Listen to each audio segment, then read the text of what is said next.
బోధ, తర్వాత ఆత్మ నడిపింపు, దానిలో నుండి జీవము. ఈ జీవాన్ని బట్టి మనకి క్రమం అనేది, ఒక మంచి క్రమం అనేది మనకి వస్తుంది ప్రియులారా. సహవాసం ఏర్పడుతుందన్నమాట అండి. రొట్టు విరిచి కూడికి ఏర్పడుతుందన్నమాట. ఎడతెగక ప్రార్థన ఏర్పడుతుందన్నమాట. ఇదేం ఉండదు చాలామందికి.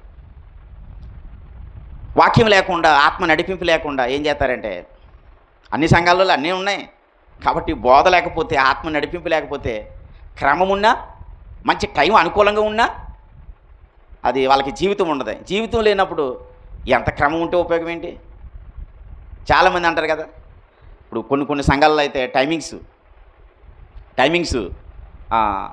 ఇప్పుడు స్కూల్కి వెళ్ళే పిల్లలకి ఒక టైం టు టైం భోజనాలు, time to time school, time to time అన్నీ బాగానే ఉంటాయి. కానీ అక్కడ ఏముండదు, జీవం ఉండదు, క్రమం ఉంటుంది.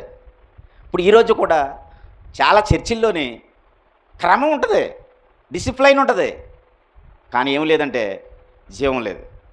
ప్రియులారా, ఎందుకంటే అక్కడ అపోస్తుల బోధ లేదు, ఆత్మ యొక్క నియమం లేదు. ధర్మశాస్త్రం యొక్క నియమం ఉంది, ఆత్మ యొక్క నియమం లేదు. ఆత్మ యొక్క నియమం లేకుండా ధర్మశాస్త్రం యొక్క నియమం ఉండి, ఆచారాలుండి, పులిపిండితో కూడినటువంటి బోధలుండి, కలిపి చెరిపే బోధలుండి ఎంత క్రమంగా ఉంటే ఉపయోగం? ప్రియులారా, ఇది అందుకనే యేసు ప్రభు వారు ఇలాగ అన్నారు ప్రియులారా. ఆయన నా శరీరాన్ని తిని నా రక్తం త్రాగువాడు నిత్య జీవం గలవాడని చెప్తే 70 మంది యేసు ప్రభు యొద్ద నుండి వెళ్ళిపోయారు. ఎందుకు వెళ్ళిపోయారని 60 అధ్యాయంలో, యోహాను సువార్త 5వ అధ్యాయం 60 వచనంలో ఆలోచన చేస్తే యేసు ప్రభు వారు మాట వాళ్ళకి కఠినంగా కనిపించిందంట ప్రియులారా. చెప్పండి, యేసు ప్రభు మాటే కఠినంగా కనిపిస్తే ఈరోజు మన మాట ఎలాగుంటుంది ఒకసారి చూడండి. కఠినమైన మాట ఏంటంటే, ఈ మాట ఎలా వినగలుగుతాం? ఇది కఠినమైన మాట. ఆయన శరీరాన్ని, ఆయన రక్తాన్ని ఎలా తినగలుగుతామని ఆయన మీద సొనుగుకున్నారంట ప్రియులారా. యేసు ప్రభు మీద వాళ్ళు సొనుగుకున్నారు. ఆయన చెప్పే మాటకి అభ్యంతరం కలిగి ఉన్నారు వాళ్ళు. చెప్పండి, ఆయన మాట కఠినమైన మాట, సొనుగుకున్నారు, అభ్యంతరం కలిగి ఉన్నారు, అంతే. ఇంకంతే అయిపోయింది, అంతే. ఇంకక్కడ వాళ్ళు యేసు ప్రభుని వెంబడించలేకపోయారు. యేసు ప్రభు మాట వినడానికి వారికి అవకాశం లేదు ప్రియులారా. ఆ యేసు ప్రభు నుండి మరి ఎన్నడనో వారు ఏం చేశారంటే వెంబడించలేదు. అప్పటి నుంచి కూడా వాళ్ళు యేసు ప్రభు దగ్గర నుంచి వెళ్ళిపోయారు. ఇప్పుడు నష్టం ఎవరికే? యేసు ప్రభుకి నష్టమా? వెళ్ళిపోయిన వాళ్ళకి నష్టమా? యేసు ప్రభు అక్కడి నుంచి వెళ్ళిపోయిన వాళ్ళకి నష్టం ఎలా ఉంటుందంటే ప్రియులారా, అది చాలా విపరీతమైనటువంటి నష్టం.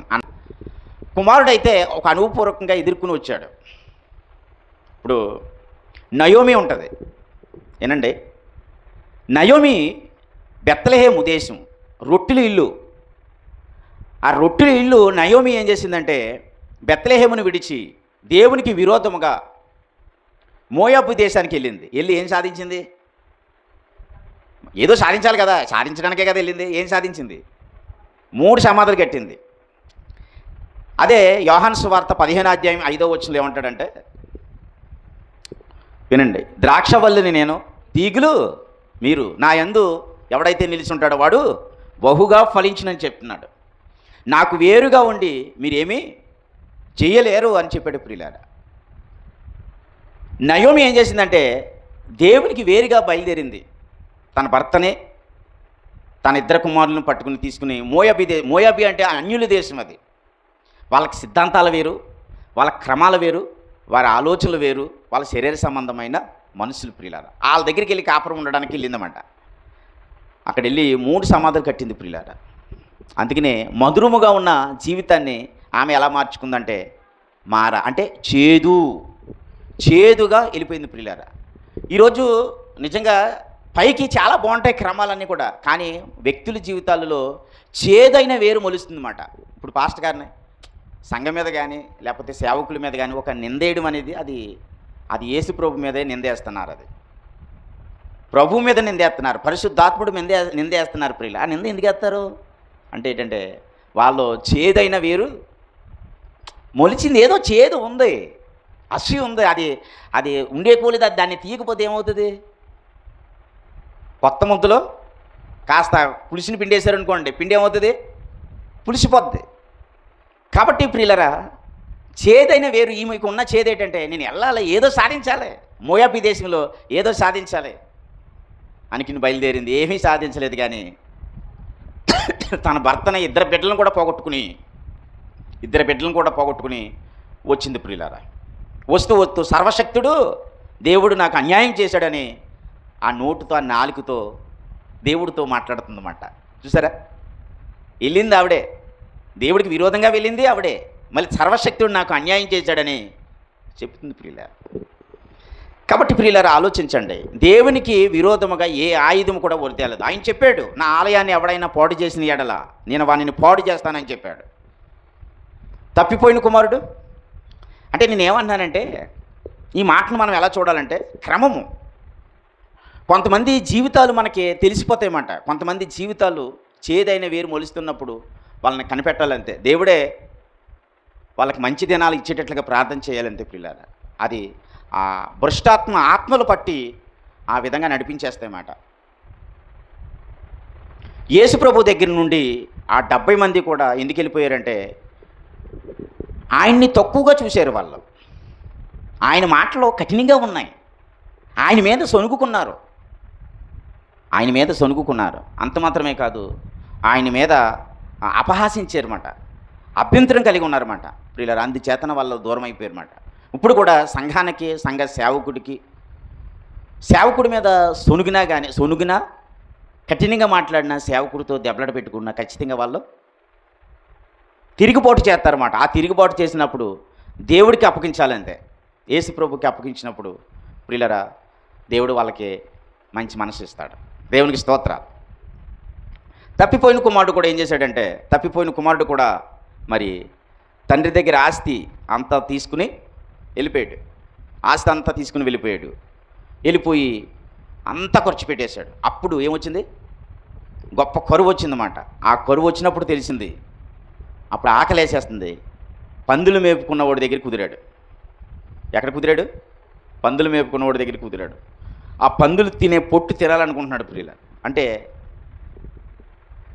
తండ్రి మాట కాదనుకుని తండ్రి సన్నిధిలోంచి ఆ దూరదేశానికి వెళ్ళినటువంటి ఆ చిన్న కుమారుడు పరిస్థితి ఏమైందంటే, పందులు తినే పొట్టు తినే పరిస్థితికి వచ్చింది.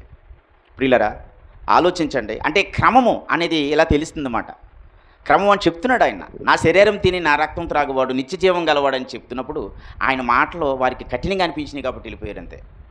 ఇప్పుడు కూడా నిజంగా ప్రభు మిల్కీసేదెకు క్రమము, ఆత్మను అనుసరించి క్రమముగా నడుచుకుందుము. క్రమముగా నడుచుకునే దానిలో జీవం ఉంది. క్రమముగా నడుచుకునే దానిలో మన శరీరేచ్ఛలను మనం నెరవేర్చం, శరీర ఆలోచనలు మనం నెరవేర్చం ప్రియులారా. తప్పిపోయిన కుమారుడు క్రమము దాటాడు, వేశ్యగా మారిపోయాడు ప్రియులారా. సమూయేలు క్రమము, మందిరములో ఉండి సమూయేలు చేస్తున్న క్రమము దేవుడు ఆనందించేటట్లుగా ఉంది, ఇశ్రాయేలీయులు ఆనందించేటట్లుగా ఉంది. కానీ ఏలీ కుమారులు యెహోవాను ఎరగనివారు కాబట్టి మిక్కిలి దుర్మార్గులు అయిపోయారు ప్రియులారా. ఒకటి లేవి క్రమము, ఒకటి మిల్కీసేదెకు క్రమము. కాబట్టి మనం ఏ క్రమములో ఉన్నాం? మనకిక్కడ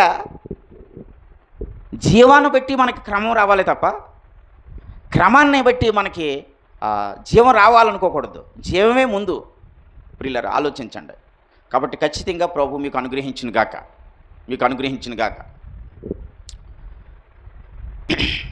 కాబట్టి ప్రభుని మాటలను బట్టి విన్న తర్వాత ప్రభుని స్తుతించండి. ప్రభు మిమ్మల్ని బలపరచును గాక.